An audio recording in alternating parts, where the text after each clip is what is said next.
Hello, ഇന്നത്തെ കഥയിലേക്ക് എല്ലാവർക്കും സ്വാഗതം. അങ്ങനെ സച്ചി പോകാൻ ഇറങ്ങിയപ്പോഴേക്കും രേവതി കൂടെ വന്നിട്ടുണ്ടായിരുന്നു യാത്ര അയക്കാൻ വേണ്ടിയിട്ട്. ആ സമയത്ത് സച്ചിക്ക് കാര്യമൊന്നും മനസ്സിലായിട്ടില്ല. രേവതി ടാറ്റയൊക്കെ പറയുന്ന സമയത്ത് ഞാൻ എന്താ സ്കൂളിൽ പോകുന്ന ചെറിയ കുട്ടിയാണോ എന്തൊക്കെയാണ് സച്ചി തിരിച്ച് ചോദിക്കുന്നത്. അപ്പോൾ രേവതി പറഞ്ഞു കൊടുക്കുന്നുണ്ട്, കുട്ടികൾ മാത്രമല്ല മുതിർന്നവർ പോകുന്ന സമയത്ത് ഇതുപോലെ ഭാര്യ ഭർത്താക്കന്മാരൊക്കെ പരസ്പരം അങ്ങോട്ടും ഇങ്ങോട്ടും കൈയൊക്കെ പറഞ്ഞ് യാത്രയൊക്കെ പറഞ്ഞിട്ടാണ് പോവുക. അവസാനം രേവതി ചോദിക്കുകയാണ്, എനിക്ക് ഒരു ഫോട്ടോ എടുത്തു തരാമോ?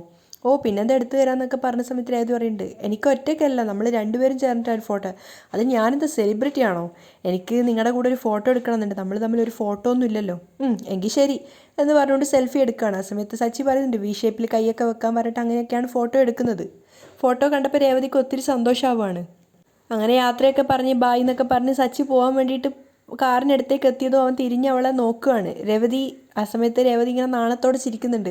അപ്പോൾ സച്ചി ഒന്നുകൂടെ അകത്തേക്ക് നോക്കിയിട്ട് രേവതിയെ വീണ്ടും നോക്കുകയാണ്. ആ സമയത്തൊക്കെ രേവതിയുടെ ഉള്ളിൽ ഇന്നലെ രാത്രി നടന്ന ആ ഒരു ഫസ്റ്റ് നൈറ്റാണ് ഓർമ്മ വരുന്നത്. അതുകൊണ്ട് തന്നെ അവൾ നാണത്തോടെയാണ് നിൽക്കുന്നത്. ആ സമയത്ത് മടിച്ച് മടിച്ച് സച്ചി രേവതിയുടെ അരികിലേക്ക് വരികയാണ്. സച്ചി തൊട്ടടുത്തെത്തിയ സമയത്ത് രേവതി അറിയാതെ പിന്നിലോട്ടേക്ക് മാറിപ്പോകുന്നുണ്ട്. അവസാനം അവൾ ചോദിക്കുകയാണ് എന്താന്ന്. തൻ്റെ കാതുകൾക്കരികിൽ അവൻ്റെ ശ്വാസം കേൾക്കുന്ന സമയത്ത് രേവതി അറിയാതെ കണ്ണുകൾ അടച്ചു പോവുകയാണ്. പക്ഷേ ചെവിയുടെ അരികിലേക്ക് വന്നിട്ടുണ്ടായിരുന്ന സച്ചി ചോദിച്ചത്, രേവതി ഞാൻ ഇവിടെ നിന്ന് പോയി കഴിഞ്ഞ് ഈ ഇൻസൈഡ് ഒന്ന് മാറ്റിക്കോട്ടെ. അത് കേട്ടത് രേവതി ആദ്യം ഒന്ന് ഞെട്ടുകയാണ്. കാരണം കിസ് ചെയ്യാനാ വന്നതെന്നായിരുന്നു അവൾ ധരിച്ചിട്ടുണ്ടായിരുന്നത്. പെട്ടെന്ന് അവൾ ചോദിക്കുന്നുണ്ട്, എന്തിനാ? വീട്ടിലുള്ളവർ കളിയാക്കിയത് കൊണ്ടാ? ഏയ് അതുകൊണ്ടൊന്നുമല്ല. അത് ഓട്ടോ ഇല്ലാത്തപ്പോൾ AC ഇടില്ല, അപ്പോൾ വേർക്കും. ഞാൻ ഷർട്ടിൻ്റെ ബട്ടനൊക്കെ പകുതി അഴിച്ചാ ചിലപ്പോൾ ഇരിക്കാറ്. പ്ലീസ് രേവതി. അപ്പോൾ രേവതി പറയുന്നുണ്ട്, വേണ്ട, ഇന്നൊരു ദിവസം ഇങ്ങനെ ഇരുന്നാൽ മതി. ശരി. അവൻ സ്നേഹത്തോടെ യാത്രയൊക്കെ ചോദിച്ച് വീണ്ടും പോവുകയാണ്. സച്ചി അവിടുന്ന് യാത്ര ചോദിച്ച് പോയതിനു ശേഷം നാണത്തോടെയുള്ള ഒരു ചിരിയോടെയാണ് രേവതി അകത്തേക്ക് കയറി വരുന്നത്. ആ സമയത്ത് രവി ചോദിക്കുന്നുണ്ട്, മോളെ രേവതി, എന്താ അച്ഛാ നീ ഇത്രയും മനോഹരമായിട്ട് ചിരിക്കുന്നത് അച്ഛൻ ആദ്യമായിട്ട് കാണുവാ? അടുത്തെങ്ങും മോൾ ഇത്രയും സന്തോഷിച്ചതായിട്ടും അച്ഛൻ കണ്ടതായിട്ട് ഓർക്കുന്നില്ല. മോൾക്കും സച്ചിക്കും ഇടയിൽ നല്ലത് നടന്നു എന്ന് അച്ഛൻ വിശ്വസിക്കുന്നു. രേവതി മറുപടി ഒന്നും പറയാതെ നാണത്തോടെ തലതാഴ്ത്തി കണ്ടപ്പോൾ തന്നെ മൗനം സമ്മതം എന്നൊരു രീതിയിലാണല്ലോ. അപ്പം രവി പറയുന്നുണ്ട്, അച്ഛമ്മയോടും നിൻ്റെ അമ്മയോടും ഒക്കെ ഈ കാര്യം ഒന്ന് വിളിച്ചു പറയണം, അവർക്കും വളരെ സന്തോഷമാവും. അപ്പം രേവതിയും ചിരിച്ചുകൊണ്ട് പറയാണ്, വിളിച്ചു പറയാ അച്ഛാ. സത്യം പറഞ്ഞ ആ സമയത്ത് രവിയുടെ മനസ്സ് നിറയുകയാണ്. കാരണം അവരുടെ ജീവിതം എന്താവും എന്ന് ആലോചിച്ചിട്ടായിരുന്നു ഇത്രയും കാലം ടെൻഷൻ. ആ ടെൻഷൻ ആ നിമിഷം തൊട്ട് ഇല്ലാതാവുകയാണ്. ശ്രുതിയുടെ അമ്മ മാർക്കറ്റിലേക്ക് ഇറങ്ങിയ സമയത്താണ് ഒരു പരിചയക്കാരിയെ കാണുന്നത്. അപ്പോൾ അവർ കുശലാന്വേഷണമൊക്കെ നടത്തുന്നുണ്ട്. വിമലേച്ചി എങ്ങനെ ഇരിക്കുന്നു, സുഖമായിരിക്കുന്നു എന്നൊക്കെ ചോദിക്കുന്ന സമയത്ത്, ഓ സുഖമായിരിക്കുന്നു. ആദ്യക്ക് സുഖമല്ലേ? ഓ സുഖമാണ്, അവൻ സ്കൂളിൽ പോയിരിക്കുക. എങ്ങോട്ടേക്ക് പോവുക? ഞാൻ മാർക്കറ്റിലേക്ക് പോകാൻ ഇറങ്ങിയതായിരുന്നു, കുറച്ച് പച്ചക്കറിയൊക്കെ വേണമായിരുന്നു. ശരി ചേച്ചി, കല്യാണി വിളിക്കുമ്പോൾ എൻ്റെ അന്വേഷണം പറഞ്ഞേക്ക്. പറയാം. അങ്ങനെ അവർ യാത്ര ചോദിച്ചിട്ട് അവിടുന്ന് പോവുകയാണ്. കുറച്ചു ദൂരം മുന്നോട്ട് നടന്നതും ശ്രുതിയുടെ അമ്മ അവിടെ കുഴഞ്ഞു വീഴുകയാണ്. അവർക്ക് പെട്ടെന്ന് തലകറങ്ങുന്ന പോലെ തോന്നി. പെട്ടെന്ന് തന്നെ അവർ കുഴഞ്ഞു വീഴുകയും ചെയ്തു റോട്ടിൽ തന്നെ. അപ്പം ആ പരിചയക്കാരി പെട്ടെന്ന് തന്നെ ഓടി വന്നിട്ട് അവരെ പിടിച്ച് എഴുന്നേൽപ്പിക്കുന്നുണ്ട്. പെട്ടെന്ന് തന്നെ അവർ ഓടി വന്നിട്ട് വിമലേച്ചി എഴുന്നേക്ക്, കണ്ണ് തുറക്കുന്നൊക്കെ പറഞ്ഞ് ഒരുപാട് വിളിക്കുന്നുണ്ട്. അവരുടെ ശബ്ദവും ബഹളമൊക്കെ കേട്ടപ്പോഴേക്കും ആൾക്കാരൊക്കെ ഒരുപാട് അടുത്ത് വരികയാണ്. എന്താ പ്രശ്നം എന്നൊക്കെ ചോദിച്ചപ്പം അവർ പറയുന്നുണ്ട്, അറിയില്ല എന്താ പറ്റിയത്, പെട്ടെന്ന് കുഴഞ്ഞു വീഴായിരുന്നു. പെട്ടെന്ന് അവർ ആ കൂടിയ ആൾക്കാരിൽ നിന്ന് ഒരാടത്തുനിന്ന് വെള്ളം വാങ്ങിയിട്ട് ശ്രുതിയുടെ അമ്മയുടെ മുഖത്ത് തളിക്കുകയാണ്. ആ സമയത്താണ് അവർക്ക് ബോധം വരുന്നത്. എന്തു പറ്റി, രാവിലെ ഒന്നും കഴിച്ചില്ലായിരുന്നോ? അവർ ചോദിക്കുകയാണ്. ഓ കഴിച്ചിരുന്നു, പക്ഷേ എന്താണെന്നറിയില്ല, 2-3 ദിവസമായി ഇങ്ങനെ ഇടയ്ക്കിടയ്ക്ക് തലചുറ്റുന്നു. കുറച്ചു നേരം ഇരുന്നാൽ ശരിയാവാറുണ്ട്, ആദ്യമായിട്ടാണ് ഇങ്ങനെ മയങ്ങി വീഴുന്നത്. എന്നാൽ നമുക്ക് അങ്ങോട്ടേക്ക് ഇരിക്കാം, ഒന്ന് പിടിച്ചേ, അവർ ബാക്കിയുള്ളവരോട് പറയാണ്. അപ്പോൾ എല്ലാവരും കൂടെ സഹായിച്ചിട്ട് അവർ ആ ബസ് സ്റ്റോപ്പിനടുത്തുള്ളൊരു സീറ്റിൽ ഇരുത്തുകയാണ്. അവിടെ ബസ് സ്റ്റോപ്പിൽ കൊണ്ടിരുത്തിയിട്ട് അവർ ചോദിക്കുന്നുണ്ട്, ഡോക്ടറെ കാണിക്കാമോ എന്ന്. അന്നൊക്കെ അവർ പറയുന്നുണ്ട്, സമയം കിട്ടാത്തതുകൊണ്ട് ഇതുവരെ കാണിച്ചിട്ടൊന്നും ഇല്ല. അപ്പോൾ ചേച്ചിയുടെ മോള് വരാറില്ലേ? വേറൊരു സ്ത്രീ ചോദിക്കുകയാണ്. ഇല്ല, അവൾക്ക് അവിടെ ജോലി തിരക്കല്ലേ, നമുക്ക് ഹോസ്പിറ്റലിലേക്ക് പോവാം, ചേച്ചി എഴുന്നേക്ക്. അവർ പറയാണ്, ഇപ്പോൾ കുഴപ്പമൊന്നുമില്ല, ഞാൻ വീട്ടിൽ പോയിക്കോളാം, നിങ്ങൾ പോയിക്കോ. അവർ സ്നേഹത്തോടെ വന്നവരോടൊക്കെ പറയാണ്. വീട്ടിൽ കൊണ്ടുവിടണോ? ഏയ് വേണ്ട, എനിക്കിപ്പോൾ പ്രശ്നമൊന്നുമില്ലെന്നേ, എനിക്ക് കുറച്ച് വെള്ളം തരുമോ കുടിക്കാൻ? അപ്പോൾ അവർ കുറച്ച് വെള്ളമൊക്കെ കുടിക്കാൻ വേണ്ടി കൊടുക്കുകയാണ്. ചേച്ചി കുറച്ച് സമയം ഇവിടെ ഇരുന്നിട്ട് പോയാൽ മതി. ശരി, നിങ്ങൾ പോയിക്കോ. അങ്ങനെ അവരോടൊക്കെ പോകാൻ വേണ്ടി പറയുന്നുണ്ട്. അതിനുശേഷം അവർക്ക് എന്തോ ശ്രുതിയെ വിളിക്കണമെന്ന് തോന്നുകയാണ്. കല്യാണിയെ വിളിച്ചൊന്ന് പറഞ്ഞേക്കാം. അവർ ശ്രുതിയെ കോൾ ചെയ്യാണ്. ആ സമയത്ത് ചന്ദ്രയാണ് ശ്രുതിയുടെ ഫോൺ കാണുന്നത്. അപ്പോൾ അവർ നോക്കുന്ന സമയത്ത് ശ്രുതിയുടെ ഫോണാണല്ലോ. ശ്രുതി നീട്ടി വിളിക്കുന്നുണ്ട്. അപ്പം ശ്രുതി ബാത്റൂമിലാണെന്ന് തോന്നുന്നു. ആരായിരിക്കും? നമ്പർ മാത്രമേ ഉള്ളൂ, പേരൊന്നും കാണുന്നില്ലല്ലോ. ഇനി പാർലറിൽ ബുക്ക് ചെയ്യാൻ വേണ്ടി കസ്റ്റമേഴ്സ് വിളിക്കുന്നതായിരിക്കോ എന്ന് വിചാരിച്ചുകൊണ്ട് ചന്ദ്ര വേഗം കോൾ അറ്റൻഡ് ചെയ്യാണ്. ആ സമയത്ത് ശ്രുതിയുടെ അമ്മ വിളിക്കുന്നുണ്ട്, കല്യാണി. അത് കേട്ടത് ചന്ദ്ര ഞെട്ടുകയാണ്. കല്യാണിയോ? അപ്പം ശ്രുതിയുടെ അമ്മ ചോദിക്കുന്നുണ്ട്, നീ ഇപ്പം എവിടെയാ ഉള്ളത്? ജോലി ചെയ്യുവാണോ? എനിക്ക് സംസാരിക്കാവോ? കല്യാണി ഹലോ തിരിച്ചൊന്നും മറുപടി കേൾക്കാഞ്ഞപ്പോൾ അവർ വീണ്ടും ചോദിക്കുന്നുണ്ട്. അപ്പോൾ ചന്ദ്ര ഒന്നും മിണ്ടാതെ അവർ പറയുന്നത് കേട്ട് നിൽക്കുകയാണ്. കല്യാണിയോ? അതാരാ? അവസാനം ചന്ദ്ര ചോദിക്കുന്ന സമയത്ത് ശ്രുതിയുടെ അമ്മ ശരിക്കും ഞെട്ടിയിട്ടുണ്ടായിരുന്നു. അപ്പോൾ അവർ വേഗം ഫോൺ എടുത്ത് നോക്കിയതിന് ശേഷം പറയുന്നുണ്ട്, സോറി റോങ് നമ്പർ, ആൾ മാറി വിളിച്ചു പോയതാന്ന് പറഞ്ഞിട്ട് അവർ വേഗം കോൾ കട്ട് ചെയ്യാണ്. അതേസമയം അവർ കോൾ വെച്ചെങ്കിലും ചന്ദ്ര വിചാരിക്കുന്നുണ്ട്, നല്ല പരിചയമുള്ള ശബ്ദമാണല്ലോ. അതേസമയം ശ്രുതിയുടെ അമ്മയും വിചാരിക്കുന്നുണ്ട്, കല്യാണിയുടെ അമ്മായി അമ്മയാണ് ഫോൺ എടുത്തതെന്ന് തോന്നുന്നു, കൂടുതലൊന്നും പറയാഞ്ഞത് ഭാഗ്യം. അതേസമയം സച്ചി ശരിക്കും വട്ട് പിടിച്ച അവസ്ഥയിലാണ്. കാറൊക്കെ നിർത്തിയിട്ടിട്ട് അതിനിടയിൽ കയറി ഇരിക്കുകയാണ് സച്ചി. എന്നിട്ട് ഇങ്ങനെ ഓരോന്നും കണക്ക് കൂട്ടുന്നുണ്ട്. ആ സമയത്ത് മഹേഷ് മറ്റുള്ള കൂട്ടുകാരൊക്കെ ചോദിക്കുന്നുണ്ട്, ഇവൻ എന്ത് ഈ ആലോചിക്കുന്നേ? എന്നും ആലോചിക്കുന്നില്ലടാ, അവൻ എന്തൊക്കെയോ പിറുവിറുത്തോണ്ടിരിക്കുക. ഇവനെന്താ തപസ്സിരിക്കുകയാണോ? കുറേ സമയാൽ ഇങ്ങനെ ഇരിക്കുന്നു, എന്താന്ന് ചോദിക്കും മഹേഷേ. ഡാ സച്ചി, എന്തോ ചോദിക്കാനുണ്ടെന്നും പറഞ്ഞ് ഞങ്ങളിവിടെ പിടിച്ചു നിർത്തിയിട്ട് നീ എന്താ ആകാശം നോക്കിയിരിക്കുന്നേ? അത് ഒരു കാര്യം ചോദിക്കാനുണ്ട്. അത് തന്നെയല്ലേ നീ നേരത്തെ പറഞ്ഞുകൊണ്ടിരിക്കുന്നത്? കാര്യം പറ. അത് പിന്നെ എടാ നീ വിഷയത്തിലേക്ക് വാ. നിനക്ക് കാശ് വല്ലതും കടം വേണോ? അത് ചോദിക്കാനായിരിക്കും ഈ മടി, അതിനാ ഇവനീ പരിങ്ങുന്നത്. അപ്പം സച്ചി പറയുന്നുണ്ട്, ഒന്ന് പോടാ, ഉള്ള കടം തന്നെ എനിക്ക് പോരാ, അപ്പോഴാണ് അവൻ്റെ ഒന്നും കടം വാങ്ങിക്കുന്നേ. ഇത് വേറൊരു കുഴപ്പം പിടിച്ച വിഷയമാണ്. എന്താ ഈ കുഴപ്പം പിടിച്ച വിഷയം? മഹേഷ് ചോദിക്കുകയാണ്. അത് നീ ഞങ്ങളെ കുഴപ്പത്തിലാക്കാതെ കാര്യം പറ സച്ചി.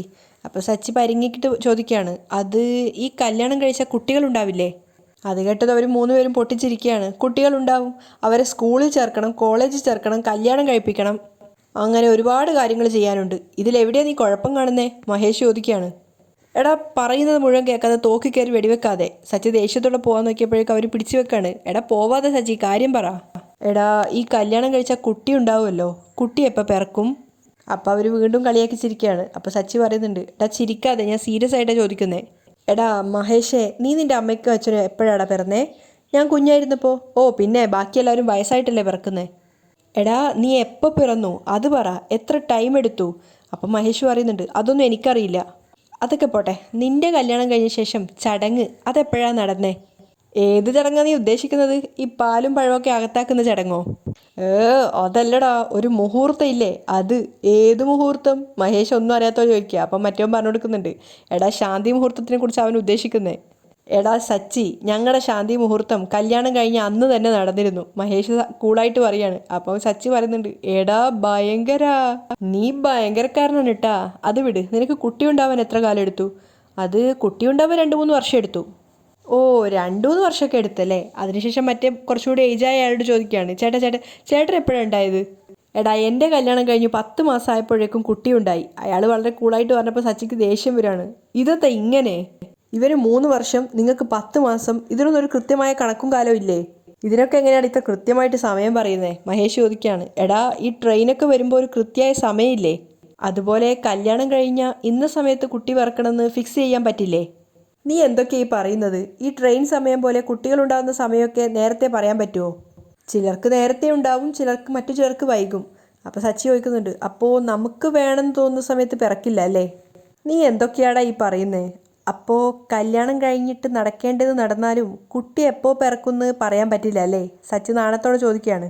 പ്രഗ്നൻ്റ് ആയാൽ ഏകദേശം പറയാം, അല്ലാതെ നടക്കേണ്ടത് നടന്നാൽ ഉടനെ പറയാൻ പറ്റില്ല, മഹേഷ് പറഞ്ഞു കൊടുക്കുകയാണ്. അപ്പോൾ സച്ചി വീണ്ടും സംശയത്തോട് ചോദിക്കുകയാണ്. എടാ ബാങ്കിലൊരു ഫിക്സഡ് ഡിപ്പോസിറ്റ് തുടങ്ങാൻ നമ്മുടെ ഇഷ്ടത്തിനൊരു കാലാവധി നിശ്ചയിക്കാം, ഇതിന് അതുപോലെ പറ്റില്ലേ? എടാ കുഞ്ഞൊക്കെ എപ്പോൾ പിറക്കുമെന്ന് നമുക്ക് മുൻകൂട്ടി പറയാൻ പറ്റില്ല സച്ചി, അതൊന്നും നമ്മുടെ കയ്യിലല്ലല്ലോ. പിന്നെ ആരുടെ കയ്യിലാ? സച്ചി ദേഷ്യത്തോടെ ചോദിക്കുകയാണ്. അത് കേട്ടത് മറ്റുള്ള രണ്ടുപേരും പൊട്ടിച്ചിരിക്കുന്നുണ്ട്. അപ്പോൾ സച്ചി ദേഷ്യത്തോടെ പറയാം, നിർത്തടാ, നീയൊക്കെ കളിയാക്കി ചിരിക്കുക. അളിയാ, അതൊക്കെ ദൈവത്തിൻ്റെ കയ്യിലല്ലേ. പിന്നെ ചെയ്യേണ്ടതൊക്കെ നമ്മൾ ചെയ്യണം, എന്നിട്ട് തീരുമാനം എടുക്കുന്നത് ദൈവം. അത് കൊള്ളാലോ, ടെൻഷൻ കൊണ്ട് മനുഷ്യൻ ഒരു കാര്യം ചോദിച്ചതാ. അപ്പോൾ ഒരുത്തിന് 10 മാസം, ഒരുത്തിന് 3 വർഷം, ആളെ ഇട്ട് വട്ടം കറക്കുക. അപ്പം മഹേഷ് പറഞ്ഞു കൊടുക്കുന്നുണ്ട്, എടാ അതൊക്കെ ദൈവത്തിൻ്റെ കയ്യിലാ. അപ്പോൾ സച്ചി വീണ്ടും ചോദിക്കുകയാണ്. എടാ മഹേഷേ, കല്യാണം കഴിഞ്ഞ് നടക്കേണ്ടത് നടന്നാലും ഒരു കുഞ്ഞു പിറക്കാൻ 10 മാസമെങ്കിലും വേണം അല്ലേ? അങ്ങനെയൊന്നും പറയാൻ പറ്റില്ല. ചിലർക്ക് 8-9 മാസത്തിനുള്ളിൽ കുഞ്ഞു പിറക്കും, ചിലപ്പോൾ 7 മാസത്തിൽ പോലും കുട്ടി പിറക്കും. അപ്പോൾ സച്ചിക്ക് വീണ്ടും ടെൻഷനാവാണ്. അപ്പോൾ 10 മാസം എന്നുള്ള ഗ്യാരണ്ടി പോലും ഇല്ല അല്ലേടാ? അപ്പോൾ മഹേഷ് ദേഷ്യത്തോട് ചോദിക്കുകയാണ്. എടാ എനിക്ക് മനസ്സിലാവുന്നില്ല, എന്താ നിൻ്റെ പ്രശ്നം? ഇപ്പം എന്തിനാ ഇതൊക്കെ ചോദിക്കുന്നത്? അതൊക്കെയുണ്ട്. ഇക്കാര്യം ഞാൻ അച്ഛനോട് ചോദിച്ചപ്പോൾ, അയ്യോ ലേബർ കോർട്ടിൽ പോണ്ടേ? വിചാരണ നടക്കുകയല്ലേ, പെട്ടെന്നാണ് സച്ചിക്ക് ആ കാര്യം ഓർമ്മ വന്നത്. അവൻ വേഗം ഓടിയിട്ട് കാറിൽ കയറുമ്പോൾ തന്നെ മഹേഷ് ചോദിക്കുന്നുണ്ട്, സച്ചി നീ ഇത് എങ്ങോട്ടാണ് പോകുന്നത്? എടാ ഒരു പ്രധാന വിഷയമുണ്ട്. എപ്പോൾ കുഞ്ഞുണ്ടാവും എന്നുള്ളതല്ലേ നിന്റെ വിഷയം? മഹേഷ് കളിയാക്കാണ്. ഡാ പോടാ, ഇത് വേറെ, ഞാൻ പിന്നെ പറയാം. ശരി എങ്കിൽ നീ പോയിട്ട് വാ. അതേസമയം വീട്ടിൽ ഫ്രിഡ്ജിൽ നിന്ന് ആപ്പിളൊക്കെ എടുത്തിട്ട് ചന്ദ്ര സ്നേഹത്തോടെ വിളിക്കുകയാണ്. ശ്രുതി മോളെ വാ എന്നൊക്കെ പറഞ്ഞ് വിളിക്കുന്നുണ്ടായിരുന്നു. ആപ്പിൾ അവൾക്ക് കൊടുക്കാൻ വേണ്ടിയിട്ടാണ്. ആ സമയത്ത് രേവതി അലക്കാനുള്ള തുണിയെടുക്കാൻ വേണ്ടി ബക്കറ്റും കൊണ്ട് ഇറങ്ങി വരികയാണ്. അപ്പം ചന്ദ്ര ചോദിക്കുന്നുണ്ട്, നിന്നെയാണോ ഞാൻ വിളിച്ചത്? നീ എവിടെയാ ബക്കറ്റും കൊണ്ട് പോകുന്നത്? അപ്പം രേവതി പറയുന്നുണ്ട്, അലക്കാനുള്ള തുണിയൊക്കെ എടുക്കാൻ വേണ്ടി പോവാ. അപ്പം ഇതുവരെ അലക്കിയില്ലേ? ഇത്രയും സമയം നീ എന്താ ഉറങ്ങുമായിരുന്നോ? പെട്ടെന്ന് അലക്കിയിട്ട് അടുക്കളയിൽ കയറ്, ഭക്ഷണം കൃത്യസമയത്ത് ടേബിളിൽ എത്തണം. രേവതി മറുത്തൊന്നും പറയാതെ അലക്കാനുള്ള തുണിയെടുക്കാൻ പോവാണ്. ആ സമയത്ത് ചന്ദ്ര ശ്രുതി അങ്ങോട്ടേക്ക് വന്നപ്പോൾ അവൾക്ക് ആപ്പിൾ ചെത്തിയത് കൊടുക്കുകയാണ്. അപ്പോൾ ശ്രുതി പറയുന്നുണ്ട്, ആൻറ്റി കഴിച്ചോളൂ, എനിക്ക് വേണ്ടാന്ന്. അപ്പോൾ ചന്ദ്ര സ്നേഹത്തോടെ പറയാണ്, മോള് കഴിക്കണം, നീ എപ്പോഴും ഹെൽത്തി ആയിട്ടിരിക്കണം, അതുകൊണ്ട് മോള് കഴിക്കുക. അങ്ങനെ ശ്രുതിക്ക് ആപ്പിളൊക്കെ ചെത്തി കൊടുത്തുകൊണ്ടിരിക്കുമ്പോഴാണ് ചന്ദ്രയുടെ കണ്ണിൽ ആ കാഴ്ച കാണുന്നത്. കാരണം അലക്കാൻ വേണ്ടിയിട്ട് പോയിട്ടുണ്ടായിരുന്ന രേവതി ബക്കറ്റിൽ നിന്ന് ഒരു കോല് വെച്ചിട്ട് ഒരു ഡ്രസ്സ് എടുത്തിട്ട് മാറ്റിയിടുകയാണ്. അത് ശ്രുതിയുടെ ഡ്രസ്സായിരുന്നു. ഡി നീ എന്തായി കാണിക്കുന്നേ? അപ്പോൾ രേവതി പറയുന്നുണ്ട്, ഇത് സച്ചിയേട്ടൻ്റെ അല്ല. ആ അതറിയാം, അവൻ 100 രൂപയ്ക്ക് 4 എണ്ണം കിട്ടുന്നതേ വാങ്ങിക്കൂ. അവർ ശ്രുതിയോട് പറഞ്ഞ് തമാശയാക്കുകയാണ്. ഇതേ ശ്രുതിയുടെയാ? ആ ബനിയൻ്റെ വില എത്രയാണെന്ന് അറിയോ നിനക്ക്? കോസ്റ്റ്ലിയാ. അത് കൈകൊണ്ട് തൊട്ടാൽ എന്താടി നിനക്ക് ചൊറിയോ? രേവതിക്ക് നല്ല ദേഷ്യം വരുന്നുണ്ടായിരുന്നു. നിന്റെ കെട്ടിയവൻ്റെ ബനിയനിലുള്ളതുപോലെ അതിൽ വേർപ്പൊന്നും കാണില്ല. അപ്പം രേവതി പറയുന്നുണ്ട്, 100 രൂപയ്ക്ക് 4 എണ്ണം കിട്ടുന്നതാണെങ്കിലും അത് സച്ചിയേട്ടൻ്റെ സ്വന്തം കാശിനല്ലേ വാങ്ങിക്കുന്നേ? ചന്ദ്രയും ശ്രുതിയും മുഖത്തടി കിട്ടിയ പോലെ ഇരിക്കുകയാണ്. അപ്പോൾ രേവതി പറയുന്നുണ്ട്, പിന്നെ വിയർപ്പ് അത് അധ്വാനിക്കുന്നവർക്ക് കാണും, വീട്ടിൽ കിടന്നുറങ്ങുന്ന മടിയന്മാർക്ക് കാണില്ല. അത് കേട്ടതും ചന്ദ്ര ചാടി എഴുന്നേക്കുകയാണ്. എന്താടി നീ പറഞ്ഞത്? ശ്രുതി വീട്ടിൽ കിടന്നുറങ്ങുകയാണെന്നോ? അവൻ ജോലിക്കൊന്നും പോകുന്നില്ലേ? അപ്പോൾ രേവതി കൂളായിട്ട് നിന്നിട്ട് പറയാണ്, എപ്പോഴാ പോവാൻ തുടങ്ങിയത്? ചന്ദ്രക്ക് തോറ്റു കൊടുക്കാൻ മനസ്സിലായിരുന്നു. വർത്താനം കേട്ടാൽ തോന്നും അധ്വാനിച്ച് ലക്ഷങ്ങളാണ് നിന്റെ കെട്ടിയോ സമ്പാദിക്കുന്നതെന്ന്. വീട്ടിൽ തരുന്ന 4 രൂപയ്ക്ക് 10,000 രൂപയുടെ കണക്ക് പറയും. അധികം സംസാരിക്കാതിരിക്കുന്നതാ നിനക്ക് നല്ലത്. പോയി അലക്കടി. സുധിയുടെ ഡ്രസ്സും അലക്കണം. അപ്പം രേവതി പറയുന്നുണ്ട്, പറ്റില്ലമ്മേ, അദ്ദേഹത്തിൻ്റെ ഭാര്യ ഇവിടെ ഉണ്ടല്ലോ, അവളോട് പറ അലക്കാൻ. അത് കേട്ടത് ശ്രുതി തലതാഴ്ത്തി നിൽക്കുകയാണ്. അപ്പം ചന്ദ്ര പറയുന്നുണ്ട്, ഇവൾക്കേ പാർലറിൽ ജോലിയുണ്ട്, നീയോ വീട്ടിലിരുന്ന് തിന്നുന്നവൾ. നീ ചെയ്യണം ഇതൊക്കെ, തടിയൊന്ന് അനങ്ങട്ടെ. അത് കേട്ടതും രേവതിയും തിരിച്ച് പരിഹസിക്കുകയാണ്. അമ്മ പിന്നെ നിന്നിട്ടാണല്ലോ തിന്നുന്നത്. തർക്കുത്തരം പറയാതെ പറഞ്ഞത് അനുസരിക്കടി, ചന്ദ്ര ദേഷ്യത്തോടെ പറയാണ്. അപ്പം രേവതിയും പറയുന്നുണ്ട്, ഞാൻ എൻ്റെയും സച്ചിയേട്ടൻ്റെയും അമ്മയുടെ അച്ഛൻ്റെയും ശ്രീകാന്തിൻ്റെയും ഡ്രസ്സുകൾ മാത്രം അലക്കും. ഇവളുടെ ഹസ്ബൻഡിൻ്റെയും ഡ്രസ്സ് അലക്കാൻ എനിക്ക് പറ്റില്ല അമ്മേ. ഇവൾക്ക് ജോലി ചെയ്യാൻ പാടില്ല എന്നാണെങ്കിൽ അമ്മ അലക്കി കൊടുക്ക്, തടിയൊക്കെ ഒന്ന് അനങ്ങട്ടെ. അത് കേട്ടത് ചന്ദ്രക്ക് ദേഷ്യം വരികയാണ്. ഡീ പക്ഷെ അത് വലിയ വകവെക്കാതെ രേവതി അലക്കാനുള്ള ഡ്രസ്സും കൊണ്ട് അവിടെ നിന്ന് ഇറങ്ങി പോവാണ്. ചന്ദ്രക്ക് ദേഷ്യം കൊണ്ട് തൊലി ഉരിഞ്ഞു പോകുന്ന പോലെ തോന്നുന്നുണ്ടായിരുന്നു. അഹങ്കാരി. അതേസമയം ലേബർ കോർട്ടിലാണ് രവിയും അതുപോലെ തന്നെ മധുസൂദനും. അപ്പോൾ ജഡ്ജി രവിയോട് ചോദിക്കുന്നുണ്ട്, നിങ്ങൾക്ക് എന്താണ് പറയാനുള്ളത്? സാർ, ഞാൻ എത്രയോ തവണ ഇദ്ദേഹത്തിൻ്റെ വീട്ടിൽ പോയിരുന്നു. കെഞ്ചി പറഞ്ഞിട്ടും അദ്ദേഹം പെൻഷൻ പാസ്സാക്കിയില്ല. അത് തടഞ്ഞു വെച്ചു. ഞാൻ ഇദ്ദേഹത്തോട് കടം ചോദിച്ചതല്ലല്ലോ സാർ, എനിക്ക് അർഹതപ്പെട്ടതല്ലേ ചോദിച്ചേ. അതെൻ്റെ അവകാശമല്ലേ. ഒരു കാരണവുമില്ലാതെയാണ് സാർ ഇദ്ദേഹം എൻ്റെ പെൻഷൻ തടഞ്ഞു വെച്ചേ. സർവീസ് കാലത്ത് ഒരു ദിവസം പോലും ഞാൻ ലീവ് എടുത്തിട്ടില്ല. എന്നെക്കുറിച്ചൊരു പരാതിയും ഉണ്ടായിട്ടില്ല. എന്നിട്ടാണ് ഇദ്ദേഹം എൻ്റെ പെൻഷൻ തടഞ്ഞു വെച്ചത്. അപ്പോഴേക്കും മധുസൂദന ഇടയ്ക്ക് കയറുകയാണ്. കാരണമുണ്ട് സാർ, നിയമപരമായാണ് ഞാൻ.